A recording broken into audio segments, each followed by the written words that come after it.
સુતજીએ સૌનકાદિક ઋષિઓને કહ્યું કે હવે તમે બધાએ સાવધાન થઈને સાંભળજો, એક ભક્તિમય કથા કહું છું, જે દેવતાઓને પણ દુર્લભ છે. અરે આ ભાગવત કથા સાંભળવા માટે દેવતાઓને અહીંયા પૃથ્વી ઉપર આવવું પડે છે, એવી કથા છે આ. અને એક વખત તો એવું બન્યું સૌનકાદિક ઋષિઓ કે દેવતાઓ આવ્યા ખરા કથા સાંભળવા માટે, પણ કથા સાંભળ્યા વગર એને જાવું પડ્યું.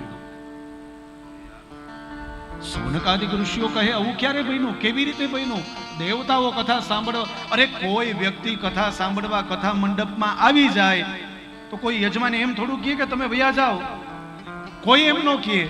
એમ જ કહેવાનો છે કે તમે કથા સાંભળીને જાઓ. અરે કથા સાંભળીને તો જાજો, પ્રસાદ લઈને જાજો. તો જે જગ્યાએ કથા થતી હોય અને એ જગ્યાએથી દેવતાઓને વયું જવું પડ્યું, આવું કેમ બન્યું? અને ત્યારે એક નાનું એવું દૃષ્ટાંત આપે છે કે પરીક્ષિતે કથા વક્તુમ સભાયામ સંસ્થિતે શુકે સુધા કુંભમ ગ્રહિત્વેવ દેવાસ્તત્ર સમાગમન. જ્યારે રાજા પરીક્ષિતને સુખદેવજી મહારાજ કથા કહી રહ્યા હતા અને ત્યારે દેવતાઓ અમૃત કુંભ લઈને આવ્યા. સુખદેવજી મહારાજે સ્વાગત કર્યું કે સ્વાગતમ, બો તમારું સ્વાગત છે દેવતાઓ, બોલો અહીંયા આવ્યા એનું કારણ.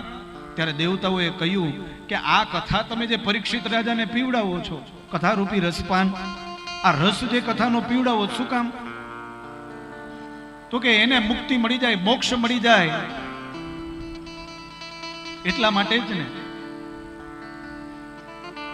અમે અમૃત લઈને આવ્યા છે. હે સુખદેવજી, આ અમૃત છે ને તમે એને પીવડાવી દો, કથા સંભળાવવાની જરૂર નથી, અમૃત પીવડાવો, અમર બની જશે, એને અમર બનાવી દો. અને ત્યારે સુખદેવજી મહારાજે હસતા હસતા કહ્યું, દેવતાઓ વાત તો સાચી, પણ અમૃત તમે આપશો એના બદલે તમારે શું જોઈએ છે? દેવતાઓએ કહ્યું કે જે કથા તમે રાજા પરીક્ષિતને સંભળાવો એ કથા તમે અમને સંભળાવો. એટલે સુખદેવજી હસતા હસતા કીધું કે હે દેવતાઓ, તમે સોદો કરવા આવ્યા જ મારા પાસે? આ તો સોદો કરવાની વાત થઈ કે હું તમને આ આપું છું, તમે મને આ આપો. સોદો કરવાનો નથી. સુખદેવજી મહારાજે કહ્યું એક કામ કરીએ, જે વાત તમે મને કહી એ જ વાત તમે રાજા પરીક્ષિતને કહો. પરીક્ષિત રાજાને કહ્યું કે હે રાજા, આ અમૃત તું પીસ ને તો અમર બની જઈશ. રાજા પરીક્ષિત એટલો બધા જ્ઞાની, આમ તો જ્ઞાની છે, પણ આવા સમયે કરવું શું? તો કે ગુરુને પૂછાય કે ગુરુ કરવું શું?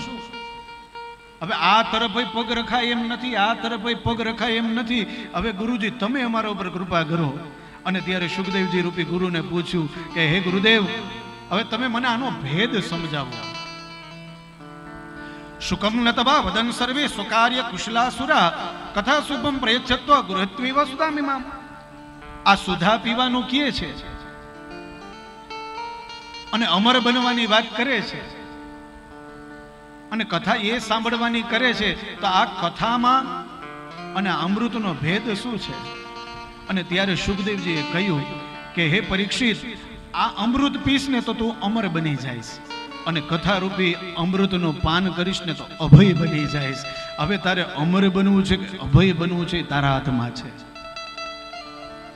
ગુરુ માર્ગ બતાવે કે આ માર્ગે જવું છે કે આ માર્ગે તને આ મળશે, આ માર્ગે તને આ મળશે. હવે તારે વિચાર કરવાનો છે કે તારે ક્યાં માર્ગે જવાનું.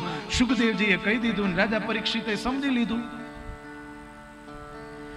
અરે સુખદેવજીએ તો ત્યાં સુધી કહી દીધું કે કો સુધા કો કથા લોકે કો કાચ કો મણિર મહાન બ્રહ્મરાતો વિચારી એવમ તદા દેવાંજહાસ. એક કાચ છે ને એક મણિ છે. હવે તારે મણિ જોઈએ છે કે કાચ જોઈએ છે, એનો નિર્ણય તારે કરવાનો. અને ત્યારે રાજા પરીક્ષિતે કીધું કે હે સુખદેવજી મહારાજ, આ દેવતાઓને કયો અમૃત લઈને વયા જાય પાછા સ્વર્ગમાં, મારે અમૃત નથી પીવું, મારે તો તમે જે કથા રૂપી અમૃત પીવડાવો છે ને ભાગવતનું, એ અમૃત મારે પીવું છે. અને એટલા માટે અહીંયા દેવતાઓને સ્વાર્થી કહેવામાં આવ્યા છે. સોદો કરવા આવે ને એને સ્વાર્થી કહેવાય. પણ કથા મને ને તમને એ બતાવે છે ને કદાચ આ દેવતાઓ અમૃત લઈને ન આવ્યા હોત અને આવીને કથા સાંભળવા માટે બેસી ગયા હોત તો આમાં સુખદેવજી હાથ પકડીને ઊભા કરત કે હલો દેવતાઓ, આ કથા માત્ર પરીક્ષિત રાજા માટે છે, તમારા માટે નથી. એવું ન કે એક પ્રકારનો સોદો કરવા આવ્યા હતા.